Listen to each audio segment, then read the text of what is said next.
Happy Friday, everybody. We've got 2 months in the books. Almost feel like we're halfway through March, even though we're not necessarily there yet. Well, we've got some fun stuff to talk about. So let's get into it. So I think the big story of the past, call it week or two, well, there's been a couple stories per se, but the one that's really caught a lot of attention has to do with what's been going on with Bitcoin. We haven't talked about Bitcoin in a while. Why? Because it's been a very tough place to invest. It's an asset class, as you'll see soon, that is accustomed to having 75 to 90% drawdowns on a regular basis. Great quote from the late Charlie Munger. Who would want one's children growing up with buying things like Bitcoin? I hope to God my family doesn't buy it. It's noxious poison. Charlie Munger was one to tell you how it is. And he was not shy in terms of sharing his opinions on certain subjects. He certainly does not like Bitcoin. I think the reason why, well, there's many reasons why, but ultimately he comes from that mentality of if something does not produce cash flows, then you cannot value it. I tend to agree with him, although I'm not necessarily going to call Bitcoin noxious poison. I don't see any problems owning it, as long as what you invest into it is something that you're comfortable watching to go to zero. That way, if it does, you've got nothing to worry about in terms of your long-term financial future. But let's get back to stuff that does generate cash flows. It's been a great run of stocks, a phenomenal run actually. If you take the three major indices, rather, the S&P 500, the tech-heavy NASDAQ, and then the Dow Jones, which is something that nobody really uses anymore, except for the media, you see a general trend over the past 5 years. We are sitting at all-time highs in every single one of these indices. Look on the right-hand side, those dotted lines represent the all-time highs for each index. And as you can see, we're at a high in all three of them. That is when regional banks like Silicon Valley Bank were failing, and the Fed was raising rates, and all the craziness that was going on to create some tremendous volatility. We just got out of 2022, which is the worst year for diversified strategies in 100 years. All of that was happening, and now we're in a situation where these indices are at all-time highs, and that begs the question: have we gone too far too fast? Are we ready for a pullback? Are markets getting too euphoric? However you want to phrase it. Hard to say. That's a tough game to play, but I think if we look underneath the covers a little bit, we can get a better sense of what might be driving these returns. And what makes me very happy about some of this performance lately is that I feel we can attribute a lot of it, maybe not all of it, but a lot of it, to the underlying fundamentals of the stock market. This is a chart of the operating earnings. Okay, so what that basically means is how much earnings are S&P 500 companies generating. And if you go back to last quarter, which earnings season for Q4 of last year is mostly done. Most companies have reported by now. And as you'll see, we are sitting at an all-time high. So kind of nice that stocks are at all-time highs, and operating earnings, how much money or earnings these companies are generating, is also at an all-time high. Now, that is a very, very good trend. That means companies, you think about what companies did over the past I guess maybe 18 months now. They got prepared for a recession that didn't happen. And what that means is they went in and they cut costs, they rationalized their workforce if necessary, they pulled back on spending in some areas. Those fancy tech companies out in Silicon Valley, they don't really offer all those smoothies for free anymore. Like, you don't get free lunches every day. All those different perks, all this stuff got cut. Okay, they got cut because they were expecting a downturn. It didn't happen. So the good thing is that is translated to higher profits for these companies, especially when you think about what's been going on in revenue growth. When you think about earnings are what companies take and give to their shareholders after they pay for all their expenses. Now, the sales, the top line sales, is obviously what the company is making before those expenses are paid. So we like to look at both metrics. The metrics of earnings tell us how efficient companies are and how profitable they are, but the top line sales tells us how much in demand their products are in the marketplace.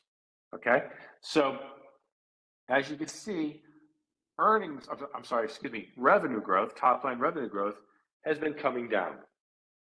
And I think there's a number of factors or reasons for that. One of them, inflation. That has started to impact the way people spend money, and that's fine. And companies too, companies have pulled back their own spending. And we've seen kind of a leveling out of sales growth. That's not terrible, but it's also not great.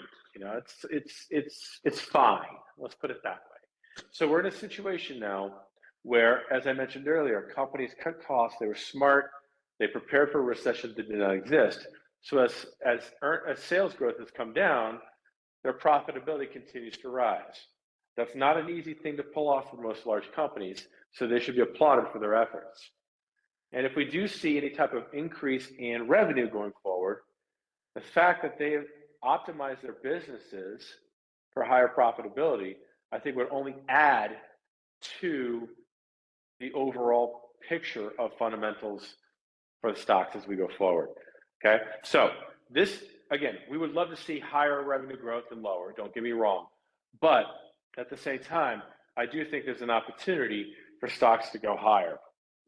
Now, our valuation stretched, I think that's a bit of I don't know. I mean, that's a hard thing to answer. I would say that if you look at the price to earnings multiple, the PE multiple on the stock market, or the S&P 500 rather, right now, it's trading above its historical average.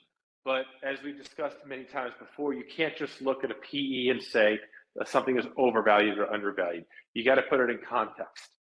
And in the context of companies that have revenue growth, in context of companies that have expanded their margins, protected their profitability, and where interest rates are right now, I do think that even though they might be trading at 19, 20 times earnings, or it depends on how you look at it, what metrics you're using, I do think, again, it might be high relative to history, but I also think companies relative to history are also in a better position going into a slowdown in revenue versus past cycles. So to me, gone to the back of my head, I say that the S&P 500 right now is probably fairly valued.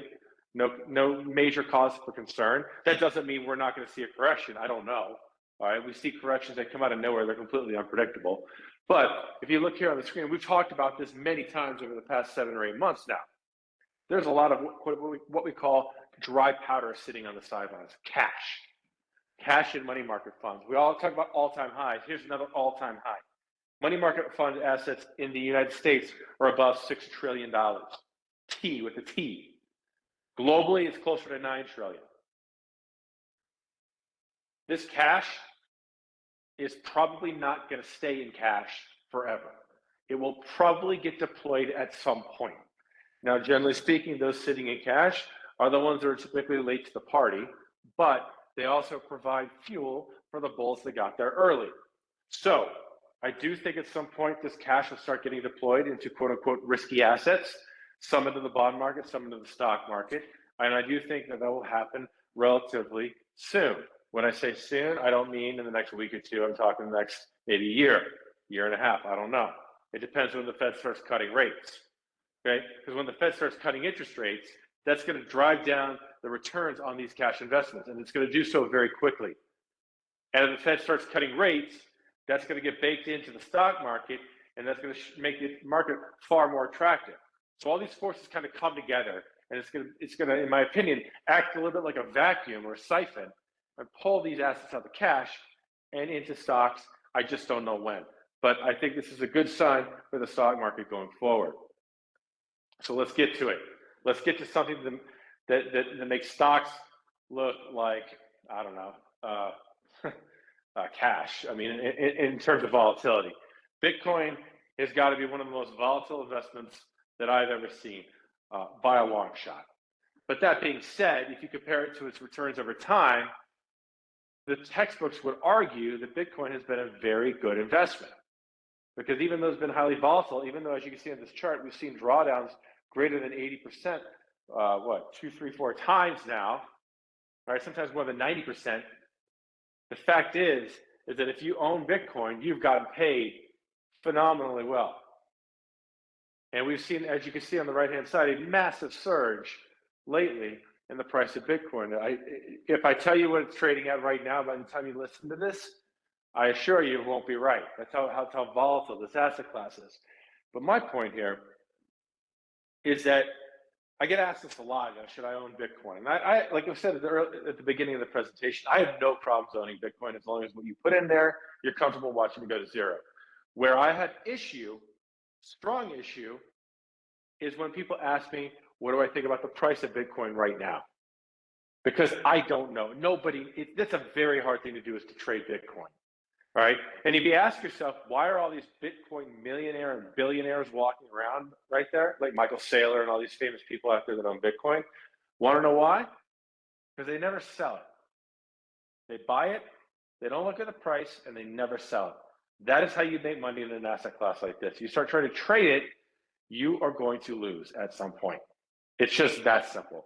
So that's my second caveat. If you want to own a Bitcoin, that's fine, just never trade it. And the beauty of Bitcoin now is that there are spot Bitcoin ETFs that started a couple of weeks ago, or I guess maybe a month or two ago at this point. Okay, you can use an ETF by BlackRock, Grayscale. There's a bunch of them out there, and you can invest in one, and it's very easy to own Bitcoin. Now, I'm not endorsing that one or the other. We don't use them here in our own asset allocations, but they're out there, they're available. That is a way, if you don't want to get a digital wallet or whatever it is, that is available. Just remember though, what we're dealing with here is an asset class that is incredibly volatile, but those Bitcoin ETFs have done something very interesting for the asset class. Here's a chart showing the amount of trading in the 10 Bitcoin ETFs, that's that orange line, over a period of, call it about a month and a half, it looks like on the bottom of the screen, since the Bitcoin ETFs were launched. Then it's showing the trading volume, the daily trading volume of the S&P 500 ETF Trust, which is SPY, famous ETF. That's the blue line. And the green line is the Qs, sorry, the QQQ. That's the NASDAQ 100 ETF from Invesco.